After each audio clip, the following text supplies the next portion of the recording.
हरे कृष्णा प्रभु। हरे कृष्णा माता जी। हरे कृष्ण माता जी। हरे कृष्णा माता जी। Okay.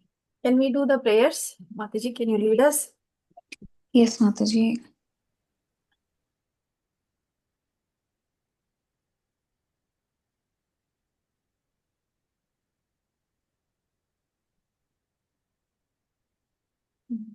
I'll open them. You are muted. Sorry. Yeah. Are you sharing the screen? No, I'm not. I will share soon, but you can go ahead. Okay. You want the screen share? I don't have it opened. I So, have. Hold on. yeah, I'll start. Om Ajnanatimirandasya Jnananjanashalakaya Chakshurunmilitam Yena Tasmai Shri Gurave Namaha Shri Chaitanya Manobishtam Stapitam Yena Bhutale Swayam Rupa Kadamayyam Dadati Swapadantikam Vandeham Shri Guru Vamscha श्रीरूपं साग्रजातां सहगना रघुनाथान्वितं तं सजीवं साद्वैतं सावधूतं परिजनासहितं कृष्णचैतन्यदेवं श्रीराधा कृष्णपदान् सहगना ललिता श्रीविशाखान्वितंश्च हे कृष्णा करुणा सिन्धु दीनबन्धु जगत्पते गोपेशा गोपिकान्त राधाकान्त नमोऽस्तुते तप्तकाञ्चन गौराङ्गी राधे वृन्दावनेश्वरी वृषभानुसुते देवी प्रणमामि हरिप्रिये वाञ्छाकल्पतरुभ्यश्च कृपासिन्धुभ्य एव च पतितानां पावनेभ्यो वैष्णवेभ्यो नमो नमः। जय श्री कृष्ण चैतन्य प्रभु नित्यानंद श्री अद्वैत गदाधर श्रीवासादि गौर भक्तवृंद हरे Krishna Krishna Krishna Hare Hare Hare Ram Ram Ram Hare Hare.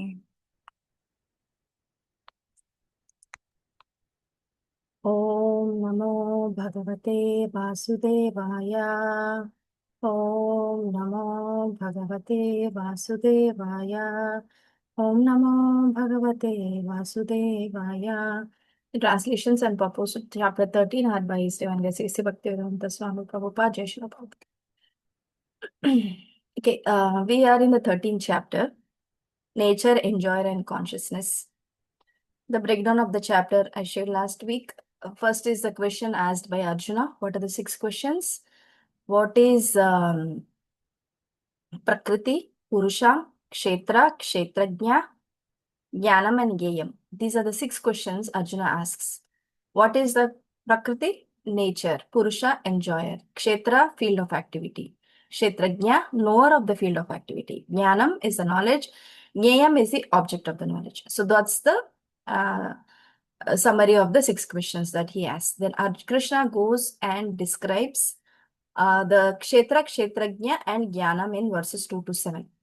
Kshetra is, he says, is a field of activity, and the individual soul residing within the field is the knower of that field, whereas he is the knower of the entire fields that are there in the universe. So, Kshetra is a field of activity. Kshetrajna is a knower of the field of activity. Field is the body. So, body is where the activity takes place. So, that's called field of activity.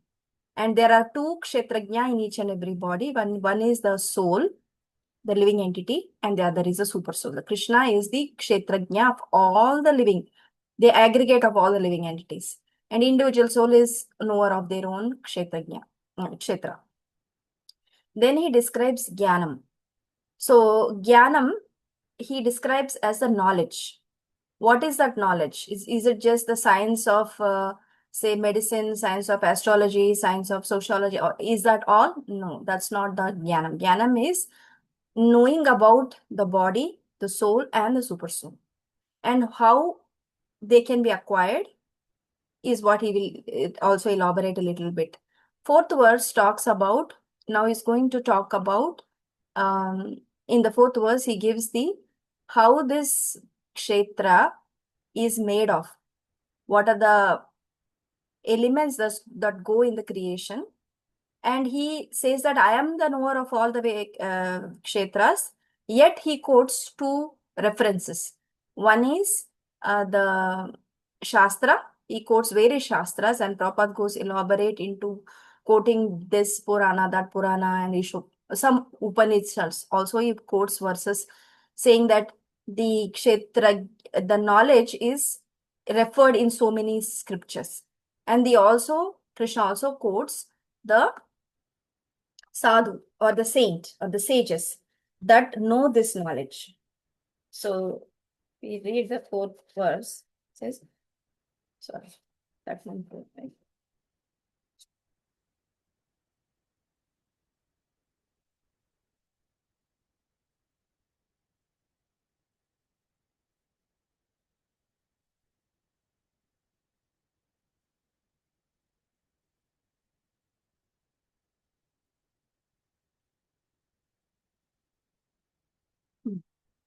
Yeah.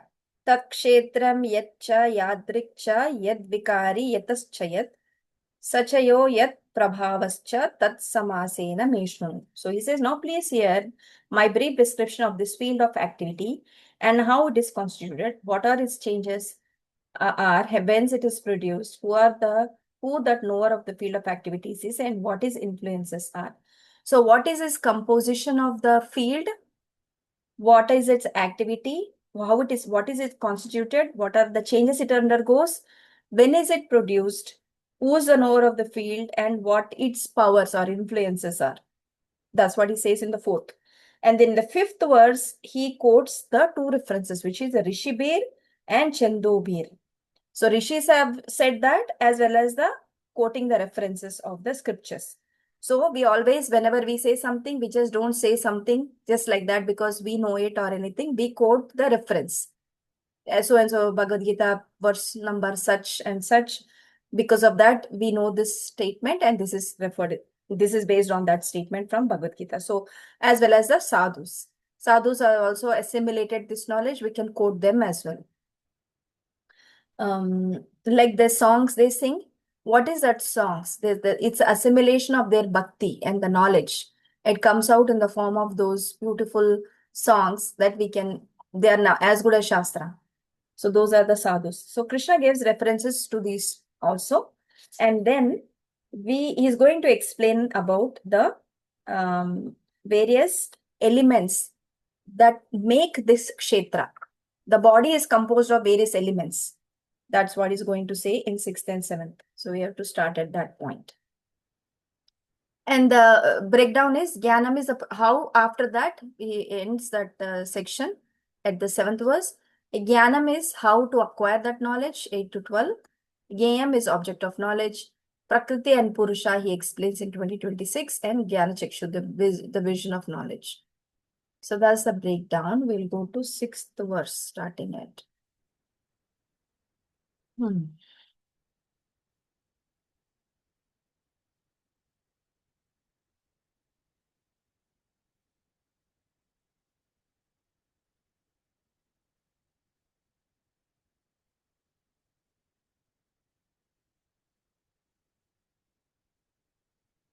You want to read, Prabhu? First, 1 to 6 to 7.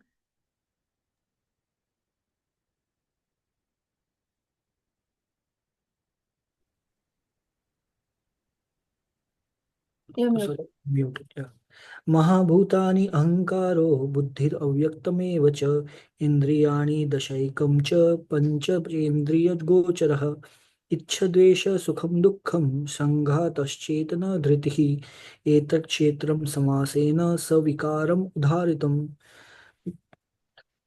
Mahabhutani, the great elements, Ahankara, the false ego, Buddhihi, intelligence, Avyaktam, the unmanifested, Eva, certainly, Cha, also, Indriyani, the senses, Dasha, Ekam, 11, Cha, also, Pancha, 5, Cha, also, Indriya, Gocharaha, the object of senses, Ichha, desire, Dvesha, hatred, Sukham, happiness, Dukkham, distress, Sangataha, Sanghataha, the aggregate, the Chetana, living symptoms, Dhritihi, conviction, Etad, all this, Kshetram, The field of activity is samasena. In summary, savikaram with interaction, udharitam exemplified.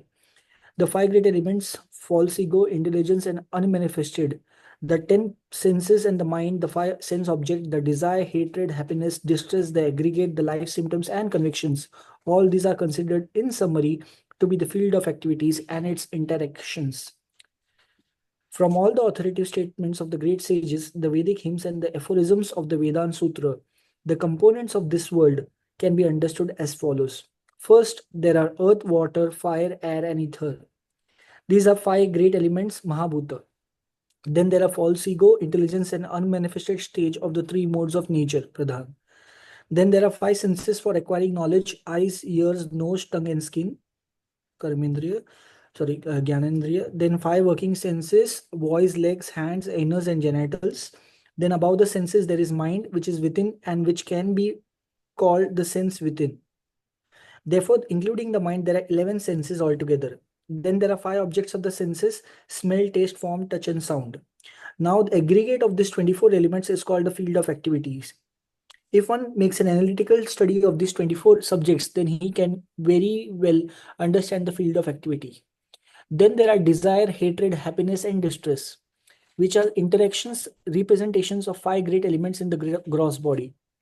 The living symptoms represented by consciousness and convictions are the manifestation of subtle body, mind, ego, and intelligence. The living symptoms represented by consciousness and convictions are the manifestations of the subtle body, mind, ego, and intelligence. These subtle elements are included within the field of activities. The five great elements are a gross representation of the false ego, which in turn represent the primal stage of false ego. A gross representation of technically called a materialistic conception or tamasa buddhi, the intelligence and ignorance. This further represents the unmanifested stage of the three modes of material nature. The unmanifested modes of material nature are called pradhana. One who desires to know the 24 elements in detail along with their interactions should study the philosophy in more detail. In Bhagavad Gita, a summary only is given. The body is the representation of all these factors, and there are changes of this body which are 6 in number. The body is born, it grows, it stays, it produces byproducts, and then it begins to decay, and at the last it vanishes. Therefore, the field is a non-permanent thing. However, the Kshetrajna, the knower of the field, its proprietor, it's different. Okay. So he's now explaining the field. The field is made up of what is the composition? What does it constitute? It constitutes these 24 elements. And what are the 24 elements that we can list? The five Panchabhutas, which are earth, water, fire, air, and ether. And then there are the subtle elements, false ego, intelligence, and mind. 8. Okay. And then the five working senses. What are the knowledge acquiring senses? Are 5. Eyes, ears, nose, tongue, and skin. What are the 5 working senses? Voice, legs, hands, genitals, and anus. So that became 18. Then we need what? 5 subtle, the tanmatras, or the sense objects. What are the sense objects? Smell, taste, form. Smell, taste, form, sound, Touch. 5. 18, so 18 plus how much? 23. 23. What is another one then? Pradhan, the unmanifested. In the beginning is the unmanifested pradhan. So that becomes the 24 elements. Got it? Gauri Mataji, did you get that? You're on mute. Yes, Mataji. Sorry, I'm still settling in. No worries. Yeah. So the sense, the tanmatras also are there. Sound, smell, touch, whatever we just described. Those are whatever the object that we perform, or whatever the tanmatras are the sense objects. Okay. The eyes the function of eye is to see. So that seeing ability is the sense, is that sense object. That's called a tanmatra. So I hope you all got it. It will be technical, but if you can understand that. And this is elaborately described by Lord Kapila Muni in the third canto, Srimad Bhagavatam. This is exactly Sankhya philosophy. It comes under that section and he explains that very detailedly. So this is just, we are given in the beginning, right? Who's creating all this? These are created from the Supreme Lord. Pradhan is the Lord's sight, right? That's the beginning. First, it is Pradhan, and that becomes, what is that? Next stage is Mahatattva. And Mahatattva gets into by the three modes of material. It's usually in the mode of false ego starts. In the mode of false ego, in the goodness, passion, ignorance, over a time, then various elements come out of it. All these gross elements also come out of that Mahatattva, which is the outcome or the manifestation of the Pradhan, which is coming as a glance from the Supreme Lord Mahavishnu, who's lying on the causal ocean. He glances, and that is the Pradhan. His glance itself is Pradhan. From it comes, then over a period, like as the time passes, that Pradhan becomes Mahatattva, and the false ego starts. That, ability to perceive that comes. And over a period, this becomes mode of goodness, passion, and ignorance, and various elements, earth, water, fire, air, ether, these are all the elements in some of the modes. They come out. And the objects, the working senses, sense organs, sense objects, all these come out. All these together, and mind, intelligence, false ego, all these together become the 24 elements. And the living entity is made of, entire universe is made of these 24 elements. And if we separate this from the Lord, then that becomes pure material science. Material science also talk about it, right? Like man's body is composed of this much of water, that much of body, mass, bones. So and they can see, hear, touch, smell, they can think, feel, and all that. So if you remove the Supreme Lord, then that is just a material science. So the devotees look at it where all this started. It starts at the Mahavishnu, and then it's coming from the Lord. So once we know that, then that knowledge is the actual knowledge, not knowing the material science of the body. So that the scientists and the doctors are able to figure out, but that's the material part of it. Now, what happens? And the interactions between these elements, like your eyes are there. And then there are these, Prabhupada is talking about the reactions, right? Interactions. Then there are desire. Desire is to want something. Hatred is to not want something. Happiness, distress, which are the interactions. And with the mind, with the various organs, interact with these desires that are happening as a function of mind, it produces some reaction. Suppose there is hatred, eyes become red. There is distress, again eyes water, right? Then there is a desire, tongue wants to eat something. So these are the various interactions that are happening to our body, right? And all this constitutes these living symptoms represented by consciousness and convictions are the manifestations of the subtle body. Subtle body desires things, desire and everything happens in the subtle body, and the gross organs execute that. Eyes want to, mind says, see, eyes go there and see. Similar to mouth and nose, tongue, touch, everything. Mind, it starts there and everything follows.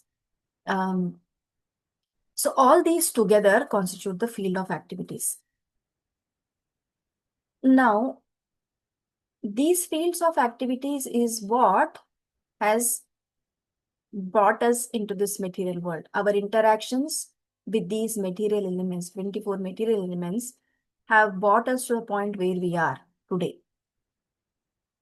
So, how this chapter becomes important is these material elements have brought us here, or whatever interactions of these elements that has happened over a period of time has brought us here.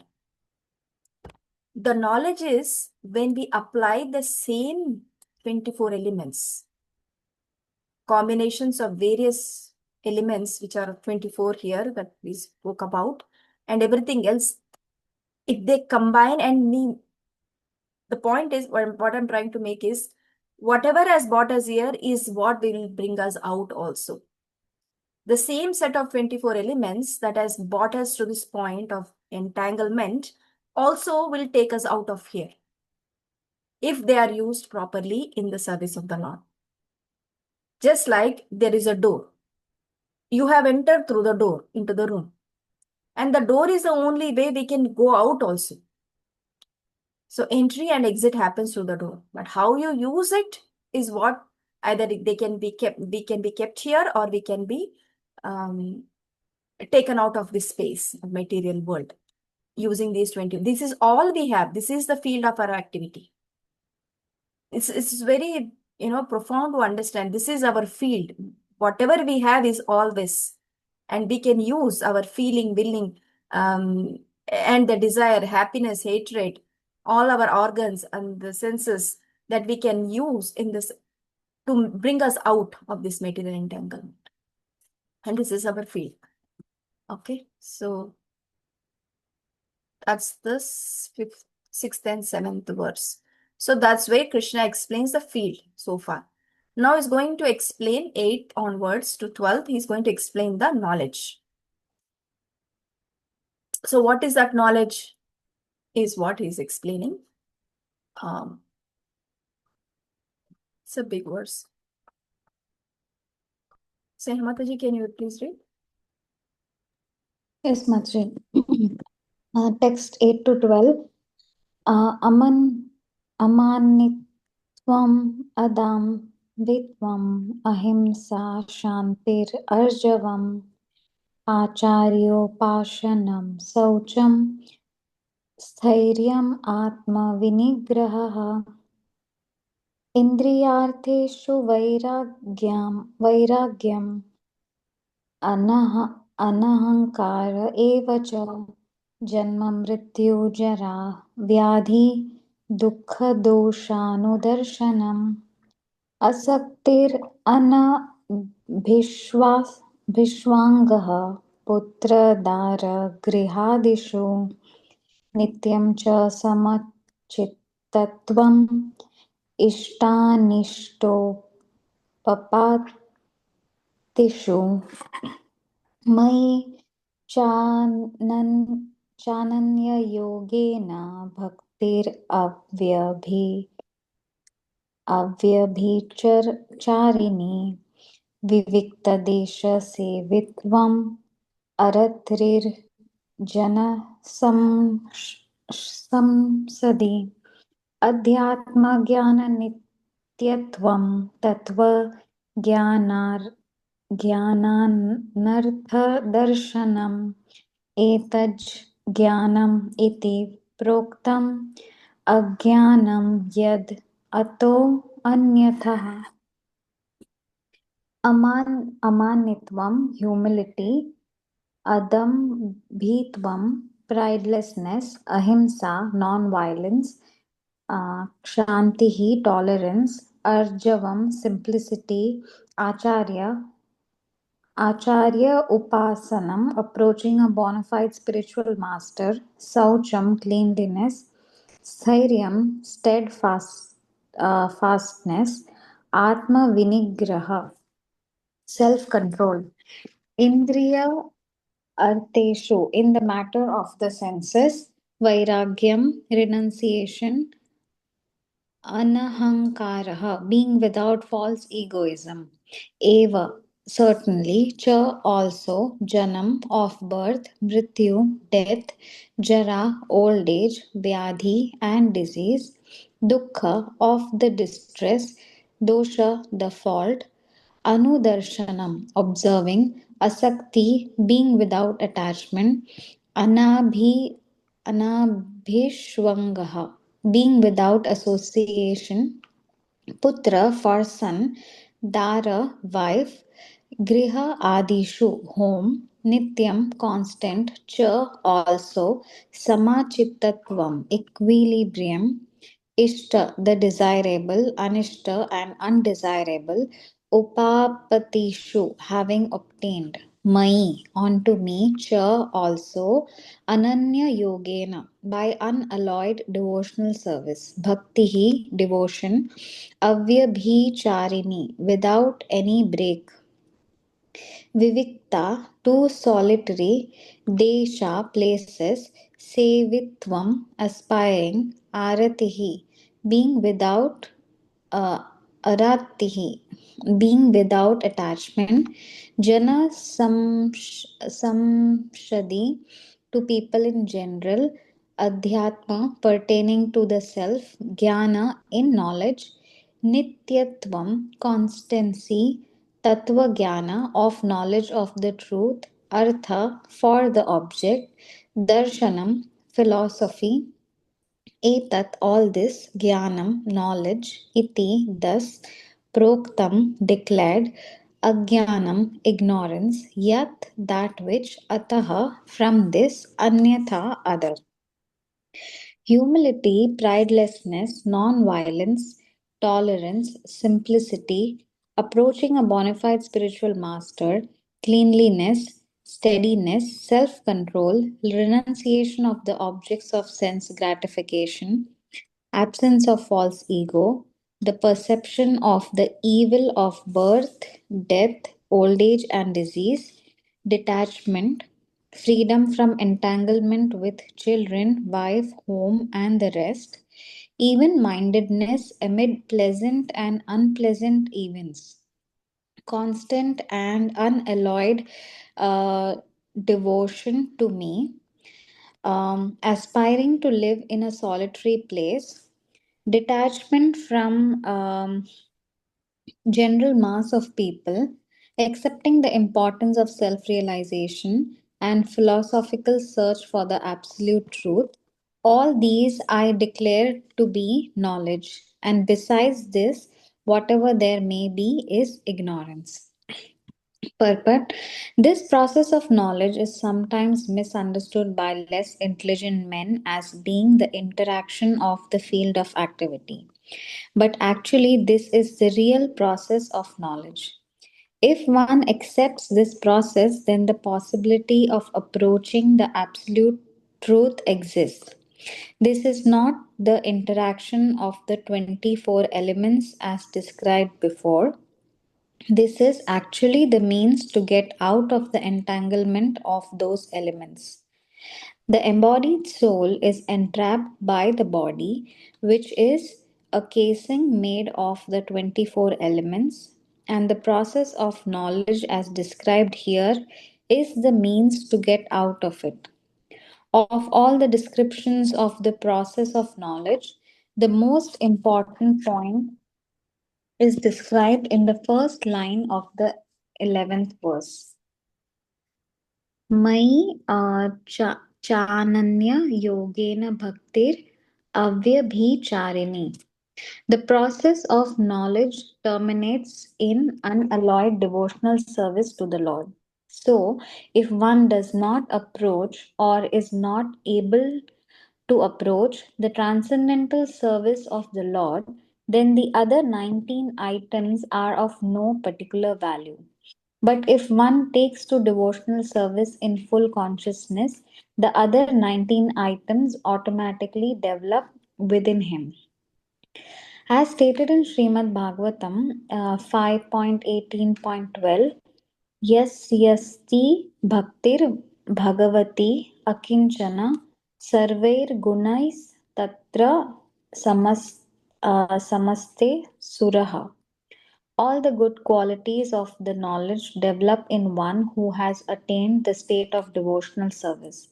The principle of accepting a spiritual master, as mentioned in the 8th verse, is essential. Even for one who takes to devotional service, it is most important. Transcendental life begins when one accepts a bona fide spiritual master. The Supreme Personality of Godhead, Sri Krishna, clearly states here that this process of knowledge is the actual path. Anything speculated beyond this is nonsense. We'll pause, Mataji. Yeah. It's a very big bucket. Okay, so Krishna explained 20 elements or 20 items of acquiring knowledge, right? Humility, pridelessness, non-violence, tolerance, simplicity, approaching a bona fide spiritual master, cleanliness, steadiness, self-control, renunciation of the objects of sense gratification, absence of false ego, the perception of the evil of birth, death, old age, and disease, detachment, freedom from entanglement with children, wife, home, and the rest, even-mindedness amid pleasant and unpleasant events, constant and unalloyed devotion to me, aspiring to live in a solitary place, detachment from the general mass of people, accepting the importance of self-realization and philosophical search for the absolute truth. All these I declare to be knowledge, and besides this, whatever there may be is ignorance. So I think Prabhupada will explain each and every item as we go through. But in the first purport, first paragraph, the most important two items are described. First is Mai Chananya Yogena. Mai Chananya Yogena Bhaktir Abhyabhicharini. That's the foremost. And the next important is Acharyopasana. Acharyopasana. So approaching a bona fide spiritual master is the starting point of the spiritual life.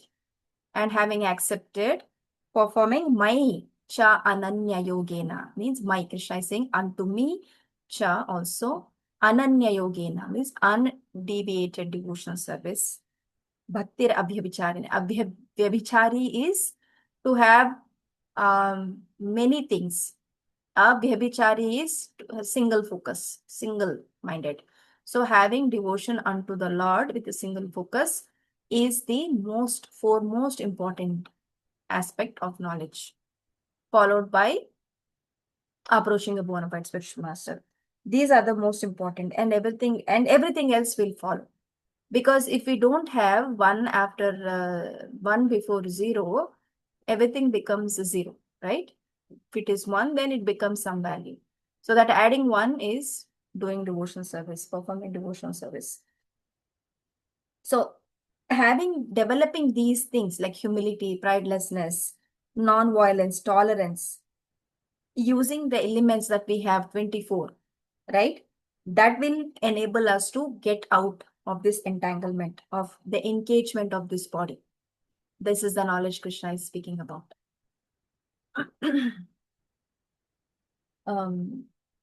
So these items of knowledge that we employ in and making use of the kshetra that we have to get out of, and that we can get us out of this engagement.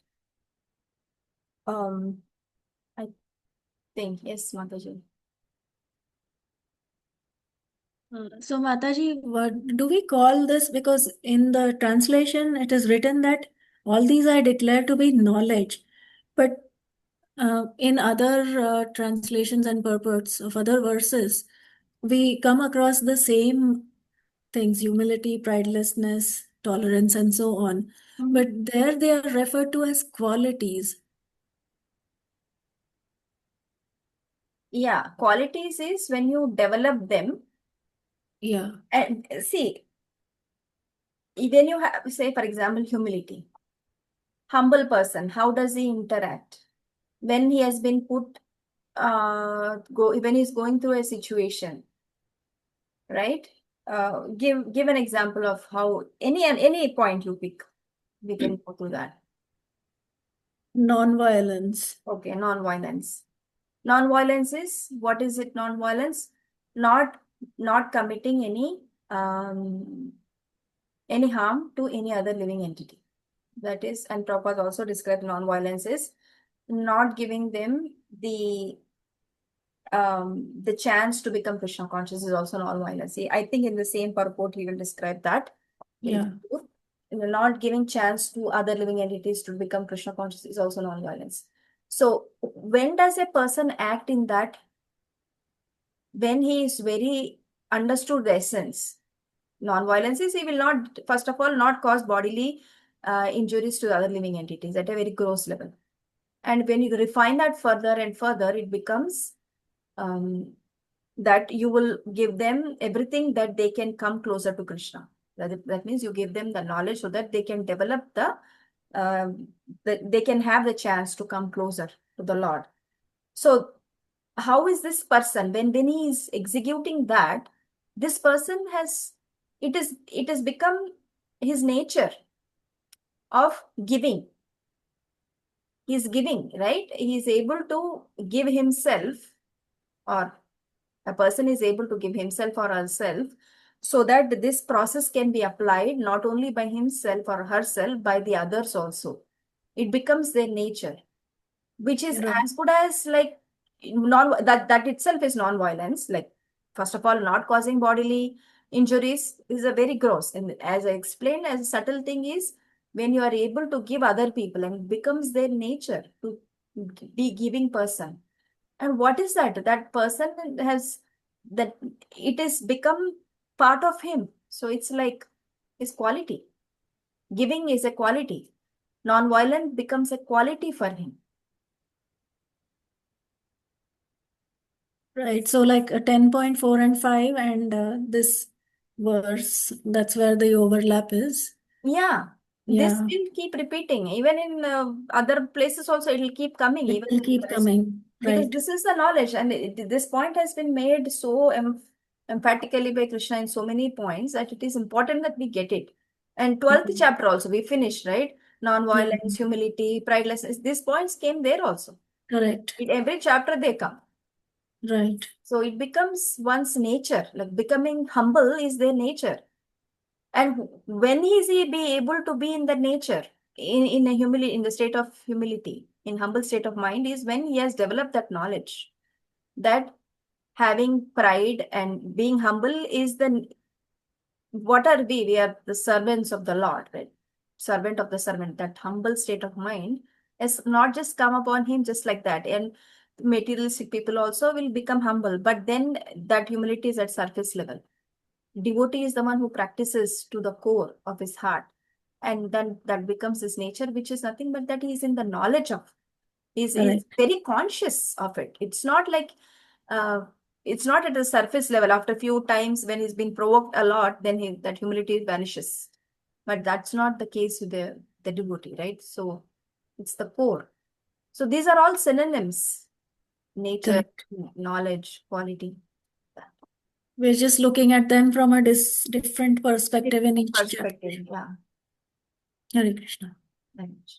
You want? Mataji, can I add something? Yes, yes. Yeah. So, Mataji, like if you see in chapter 17, the first verse, 23 qualities are mentioned. Okay. So, those things we learn out of that is that these qualities that we have to develop in our Krishna consciousness. That's how we are going to improve ourselves and get out of this material world and attain Krishna. So that is the you can say purport of the 17th chapter, sorry, 16th chapter, first verse, the divine and the demonic nature. First three verses as that. So over here, if you see in the purport, here it is mentioned, and the process of knowledge as described herein is the means to get out. So these items which are mentioned over here, these qualities which are mentioned over here, these are the means to acquire that knowledge. And when we say acquiring that knowledge, knowing the Kshetra and Kshetrajna is the knowledge, that is the Jnana. So we develop these qualities to understand Krishna, that is knowledge. So when they, over here in the verses, it is mentioned that I declare this to be knowledge. That is the poetic form of saying that you develop these qualities to attain me, and that this thing is called as a knowledge. This is a knowledge for you. Does that make sense? Yes, yes. Yeah. Yeah. So the qualities becomes, when we have that quality, your knowledge, you're in knowledge. No, so developing these qualities is means to attain Krishna. That is knowledge. Yeah.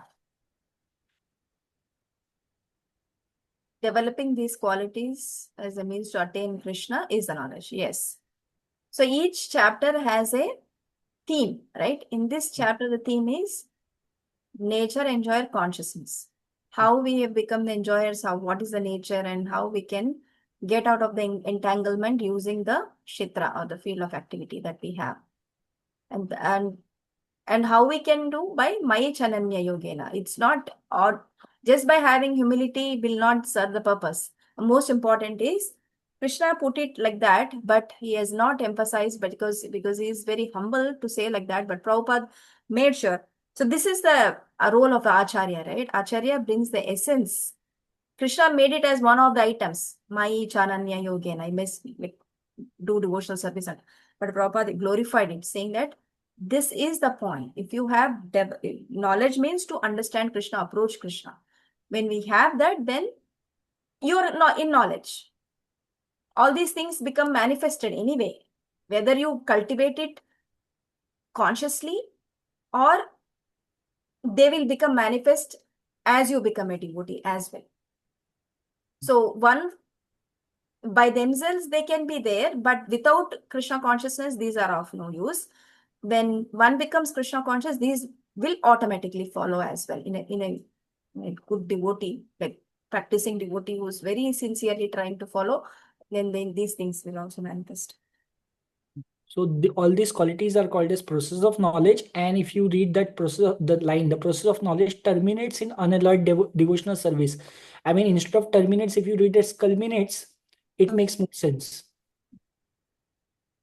The process of knowledge, that is all these quality, developing these qualities, culminates in unalloyed devotional service to the Lord. Which line? The translation of this Mayi Chanyani Yogena Bhakti Vyabhicharini. Over there is a line, a process of knowledge terminates in unalloyed devotional service to the Lord. So instead of terminates, if we read culminates, everything makes sense. Yeah. Hope that helps. So we'll read the upcoming purport passages. I think that's all we'll be able to do today. Hopefully we'll be able to complete. If not, that will be the homework. Okay, I'll read some. As per the knowledge outlined here, the items may be analyzed as follows. Humility means that one should not be anxious to have the satisfaction of being honored by others. The material conception of life makes us very eager to receive honor from others. But from the point of view of a man in perfect knowledge, who knows that he is not this body, anything honor or dishonor pertaining to this body is useless. One should not be hankering after this material deception. People are very anxious to be famous for their religion, and consequently, sometimes it is found that without understanding the principles of religion, one enters into some group which is not actually following religious principles, and then wants to advertise himself as a religious mentor. As per actual advancement in spiritual science, one should have a test to see how far he is progressing. He can judge by these items. The humility is to not have the eagerness to have the desire to be honored by others, because in the material conception of life, one wants to receive honor. Dishonor is like as good as death. But in the actual consciousness, that these are all the bodily consciousness, honor, dishonor pertaining to the body. Okay. Continuing, non-violence is generally taken to mean not killing or destroying the body, but actually non-violence means not to put others into distress.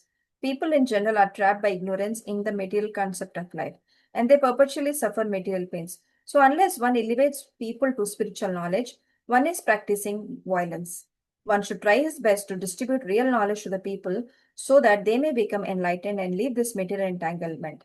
That is non-violence. See, Prabhupada's definition of non-violence is people are already suffering in the material. So unless one elevates to spiritual, so giving the spiritual knowledge to someone is called as non-violence. That is the definition he gives. Tolerance means that one should be practiced to bear insult and dishonor from others. If one is engaged in the advancement of spiritual knowledge, there will be so many insults and much dishonor from others. This is expected because material nature is so constituted. Even a boy like Prahlad, who only 5 years old, was engaged in the cultivation of spiritual knowledge, was endangered when his father became antagonistic to his devotion. The father tried to kill him in so many ways, but Prahlad tolerated him. So there may be many impediments to making advancement in spiritual knowledge, but we should be tolerant and continue our progress with determination. Gauri Mataji, you want to continue to read? Simplicity means that without diplomacy, one should be so straightforward that he can disclose the real truth even to an enemy. As for acceptance of the spiritual master, that is essential because without the instruction of a bona fide spiritual master, one cannot progress in the spiritual science. One should approach the spiritual master with all humility and offer him all services so that he will be pleased to bestow his blessings upon the disciple. Because a bona fide spiritual master is a representative of Krishna, if he bestows any blessings upon his disciple, that will make the disciple immediately advanced, without the disciples following regulative principles. Or the regulative principles will be easier for one who has served the spiritual master without reservation. Cleanliness is essential for making advancement in spiritual life.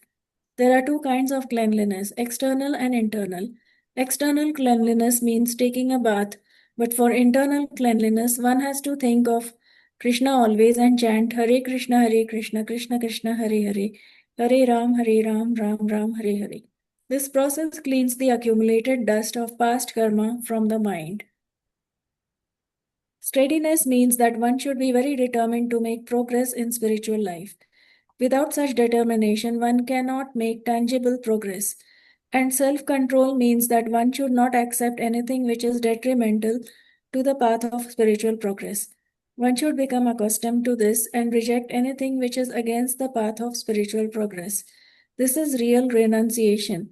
The senses are so strong that they are always anxious to have sense gratification. One should not cater to these demands which are not necessary. The senses should only be gratified to keep the body fit so that one can discharge his duty in advancing spiritual life. The most important and uncontrollable sense is the tongue. If one can control the tongue, there is every possibility of controlling the other senses.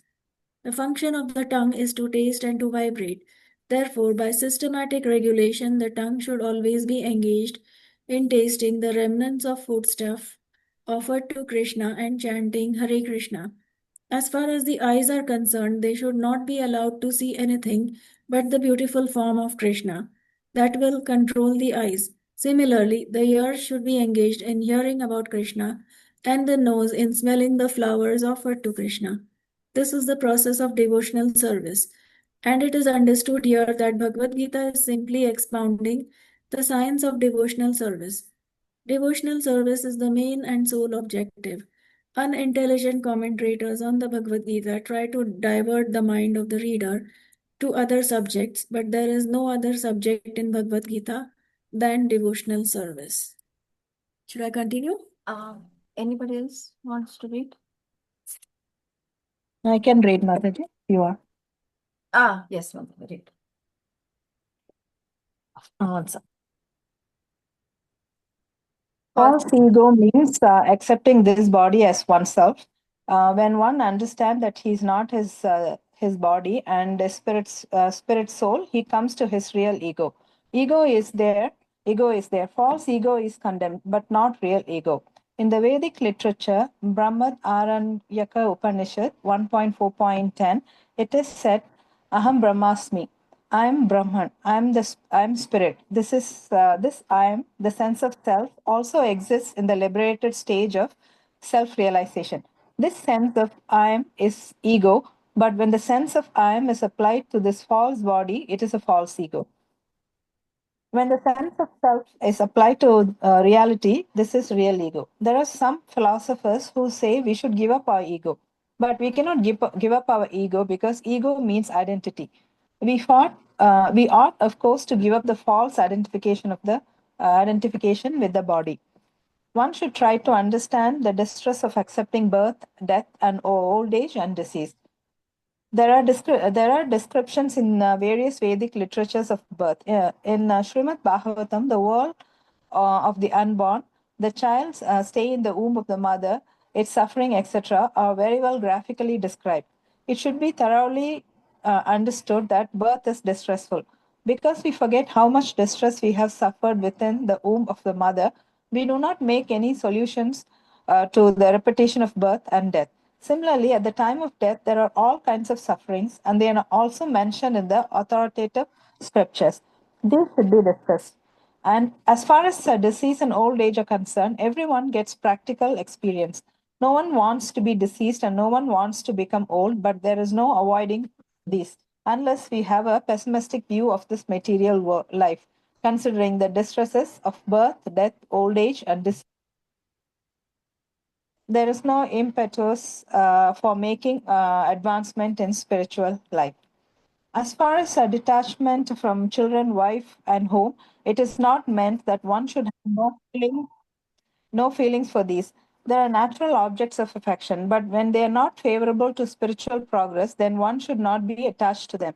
The best process for making the home pleasant is Krishna consciousness. If one is in full Krishna consciousness, he can make his home very happy because this process of Krishna consciousness is very easy. One need only chant Hare Krishna, Krishna Krishna, Hare Hare, Hare Rama, Rama Rama, Hare Hare. Accept the remnants of footsteps offered to Krishna, have some discussion on books like Bhagavad Gita and Srimad Bhagavatam, and engage oneself in deity worship. These four things will make one happy. One should train the members of his family in this way. The family members can sit down morning and evening and chant together Hare Krishna, Krishna Krishna, Hare Hare, Hare Rama, Rama Rama, Hare Hare. If one can mold his family life in this way to develop Krishna consciousness, following these four principles, then there is no need to change from family life to renounced life. But if it is not congenial or favorable for spiritual advancement, then family life should be abandoned. One must sacrifice everything to realize or serve Krishna, just as Arjuna did. Arjuna did not want to kill his family members, but when he understood that these family members were impediments to his Krishna realization, he accepted the instructions of Krishna and fought and killed them. In all cases, one should be detached from happiness and distress of family life because in this world, one can never be fully happy and or fully miserable. You need to read the other thing also, Mataji. Anybody else wants to read? Yeah, read. Continue. Continue, Mataji. Happiness and distress are concomitant factors of material life. One should learn to tolerate, as advised in Bhagavad Gita. One can never restrict the coming and going of happiness and distress. So one should be detached from the materialistic way of life and be automatically equipoised in both cases. Generally, when we get something desirable, we are very happy. And when we get something undesirable, we are distressed. But if we are actually in the spiritual position, these things will not agitate us. To reach that stage, we have to practice unbreakable devotional service. Devotional service to Krishna without deviation means engaging oneself in the 9 process of devotional service, chanting, hearing, worshipping, offering respect, etc., as described in the last verse of the 9th chapter. That process should be followed. Naturally, when one is adopted to the spiritual way of life, he will not want to mix with men. That would go against his grain. One may test himself by seeing how far he is inclined to live in a solitary place without unwanted association. Naturally, a devotee has no taste for unnecessary sporting or cinema going or enjoying some social function because he understands that this is simply a waste of time. There are many research scholars and philosophers who study sex life or some other subjects, but according to Bhagavad Gita, such research work and philosophical speculation have no value. That is more or less nonsensical. According to Bhagavad Gita, one should make research by philosophical discretion into the nature of the soul. One should make research to understand the self. That is recommended here. As far as realization is concerned, it is clearly stated that Bhakti Yoga is especially practical. As soon as there is a question of devotion, one must consider the relationship between the super soul and the individual soul. The individual soul or the super soul cannot be one, at least not in the Bhakti conception, the devotional conception of life. This service of the individual soul to the Supreme Soul is eternal, Nityam, as it is clearly stated. So, bhakti or devotional service is eternal. One should be established in that philosophical conviction. In Srimad Bhagavatam 1.2.11, this is explained Vadanti tat tattva vidas tattvam yai yaj jnanam advayam. Those who are actually knowers of the absolute truth know that the self is realized in three different phases as Brahman, Paramatma, and Bhagwan. Bhagwan is the last word in the realization of the absolute truth. Therefore, one should reach up to the platform of understanding the Supreme Personality of Godhead and thus engage in the devotional service of the Lord. That is a perfection of knowledge. Beginning from practicing humility up to the point of realization of the Supreme Truth, the absolute personality of Godhead, this process is just like a staircase beginning from the ground floor and going up to the top floor. Now, on the staircase, there are so many people who have reached the first floor, the second floor, or the third floor, etc. But unless one reaches the top floor, which is the understanding of Krishna, he is at a lower stage of knowledge. If anyone wants to compete with God and at the same time make advancement in spiritual knowledge, he will be frustrated. It is clearly stated that without humility, understanding is not truly possible. To think oneself God is most puffed up. To think oneself God is most puffed up. Although the living entity is always being kicked by the stringent laws of material nature, he still thinks I am God because of ignorance. The beginning of knowledge, therefore, is amanitva, humility. One should be humble and know that he is subordinate to the Supreme Lord. Due to rebellion against the Supreme Lord, one becomes subordinate to material nature. One must know and be convinced of this truth. Hare Krishna. Any questions? It's a big purport. Like every paragraph had a point that Prabhupada explained. It is self-explanatory. Just wanted to bring one point to notice so that everyone can read it once again and understand it. So over here in the humility para itself, Prabhupada is mentioning, as for the actual advancement in spiritual science, one should have a test to see how far he is progressing. He can judge by these items. So we need to have a check and balance in our Krishna consciousness that whether we are progressing or not is by looking into whether we are developing these qualities or not. If we see that we are not developing these qualities, it means something is going wrong in our Krishna consciousness. So we should be taking care of this. So Checklist. Yeah. But how can we say we are humble? Someone else have to say. How can we no, say? moment you say you are humble, it means you are not progressive. Yeah.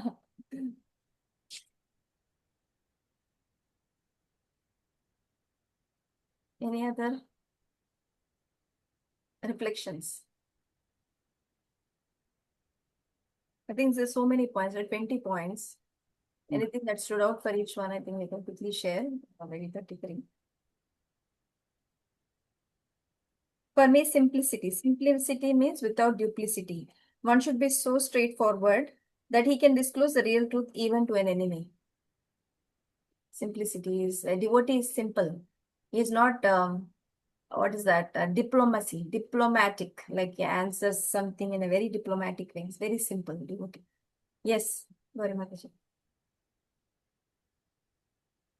So we cannot practice like each one of these, like humility, simplicity, cleanliness. We cannot practice each of these standalone. What he says is that if we approach a spiritual master and have constant and unalloyed devotion, then we will automatically achieve all these qualities of knowledge. We can practice them also, But they are, like you said, they But are they not won't have the standalone. same effect, Effect same will be there. Keeping effect. Krishna in the center, we can cultivate. These have to be cultivated, of course. Right. One is not born humble, one is not born prideless, but it can be cultivated. So when situation arises, and that's the time for you to show that how humble are you or how prideless. So this will come up in the interactions, in the situations that we deal with. So it is not like a ladder where we say humility is the lowest and then comes the next and then comes the next and then comes and then is bhakti. It is more like a cyclic thing, integral process entire. You develop humility, you practice Krishna consciousness, you practice devotional service, and then you develop a more humility, and then you practice more devotional service. So it's a cyclic thing. It's not. It is an integral item. It is not a ladder which like step by step you go, and then you don't need to worry about the previous one.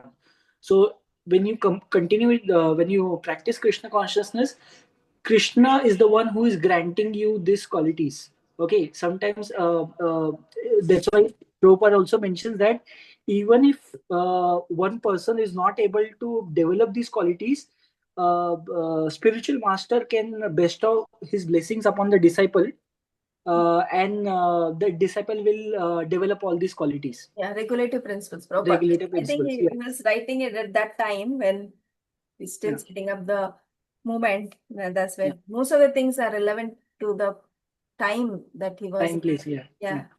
So the whole point is like when we practice, even the story about the Garuda, the whole point is like when we do our effort, Krishna gets pleased and Krishna will bestow all these things. So it is not about that we on our own will develop all Can these develop. efforts. Yeah. Yeah. We cannot, So but we we can can definitely try. Like try. apply. Trying is Application is important. Once we Yeah. feel, we know, now we have understood to some extent, then when there is a situation, then we need to apply. When Yeah. Krishna looks at that, not what you have learned, Krishna looks at how much are you applying, and then will be reciprocate. Okay. Developing these qualities is a duty. So we have to do that. Whether we are successful or not doesn't matter. Sneha Mataji, Bharati Mataji, Priyamvada Mataji. Comments? Mataji, okay, Sneha Mataji, you go ahead. Yeah, no, I just had a question that it says freedom from entanglement with children, but like it's so difficult for mothers, especially. No. Don't take it like that. See, Prabhupada is saying they are our natural objects of affection. So, Uh-huh. so we see there is attachment, responsibility. We should not take a responsibility to be, hold on, a detachment with responsibility. Attachment and detachment should be together in the sense when we are attached, we need to do our detachment should not come irresponsibility. Sorry. Uh-huh. This attachment should not be overindulgence and detachment should not be irresponsibility. So if you look at these spiritual leaders, they too have attachment to their disciples, but they do it in a detached way. They look at the soul and they give them that free will to operate, work, giving them the knowledge. They are supporting them from behind. They are not telling them do this, do that constantly.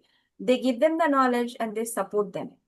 So, and as a parent also, we can be like that rather than being on their case. That's where we should practice detachment. We are responsible for doing their duty.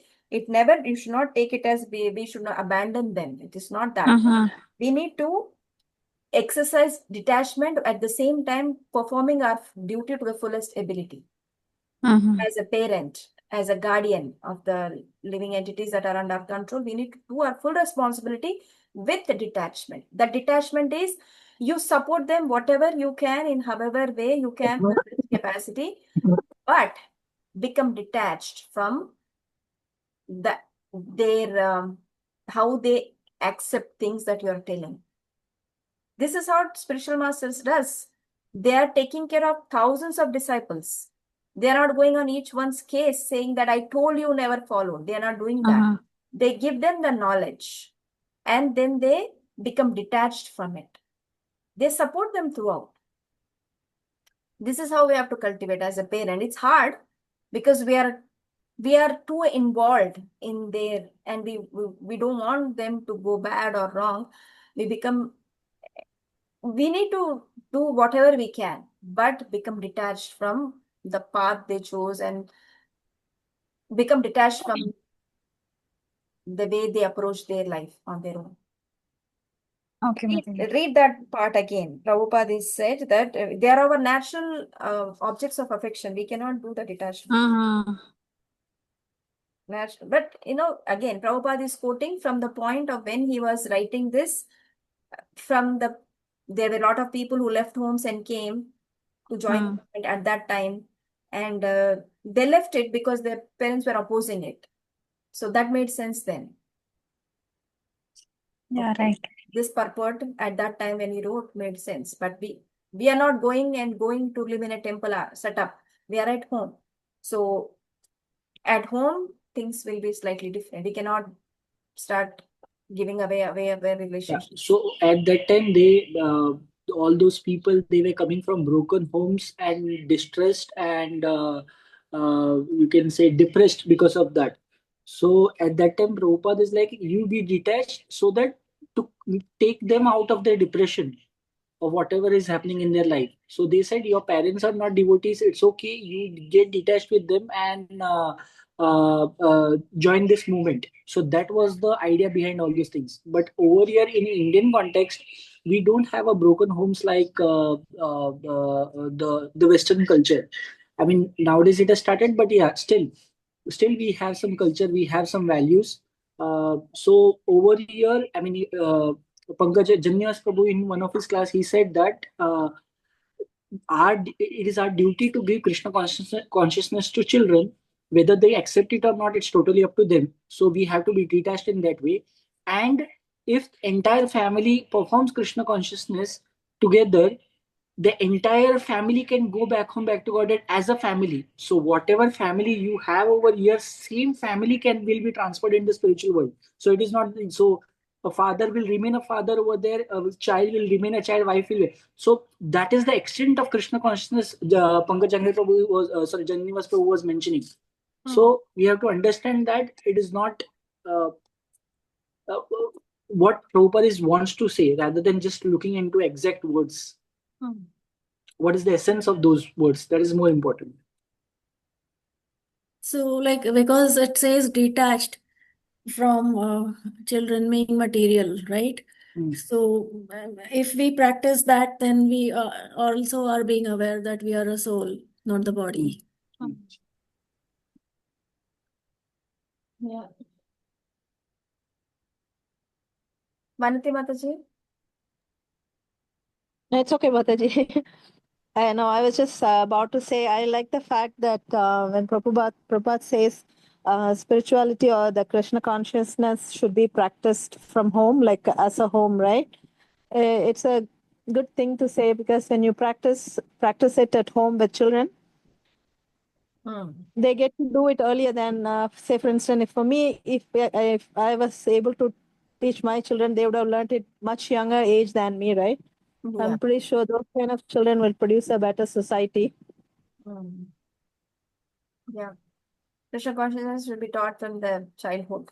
Yeah. Yeah, like charity, I think spirituality also begins at home. At home. But it's never too late. Many people. Yeah, it's never too late. Nothing is never too late, yes. Priyambada Mataji, you have any last points?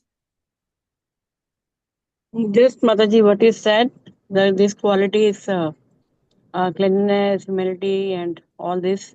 When they become like bring closer to Krishna, and that attachment to Krishna and detachment to sense gratification, that is the thing, Mataji. Yes, Mataji. This quality is being closer to Krishna, detach us from the matter. Thank you all very much. We will meet next week. Hare Krishna. Hare Krishna, thank you for the class. Vaishnavi Hare Krishna. Mahananta Koti Vaishnavi ki Jai Shri Ram.